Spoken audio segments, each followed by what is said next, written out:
Privet, yana keldi o'sha bezbet. Qizlajonlar yakshanba ertalab saharda tongda obedda 12:30da turib, obla-shoblalarni yig'ib, o'yingohga ketdik biz. Xullas, plashatkaga. Na ruskum говоря, men bunaqa hayotimda uchib ko'rmaganman, birinchi marta uchib ko'rdim. Qizlar, chunki men yoshligimda arqonda uchib yurgan odamman. Onamni kolgotkilarini yirtib, xullas bir bola o'ynayar edim, tosh o'ynayar edim. Bularning sharoitiga vashshe mazza qiladi odam.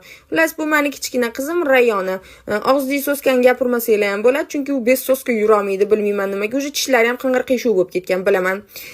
Qizlarjonlar, qarochi, men bu kachelada uchib mezza qildim, yoshliklarim esimga tushib, mezza qilib aylanib yurdim. Xullas, ichiga kirsanglar faqat bunaqa egilib yurmasanglar bo'lmasa kerak, chunki o'tga faqat paltarashka odamlar chiqar ekan.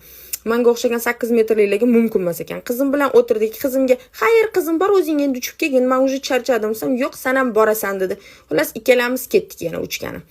Uchsanglar, oy, mazza ekan qizlar. Mezza qilib uchdim, keyin xullas zimla matret qilib qizim yotdi.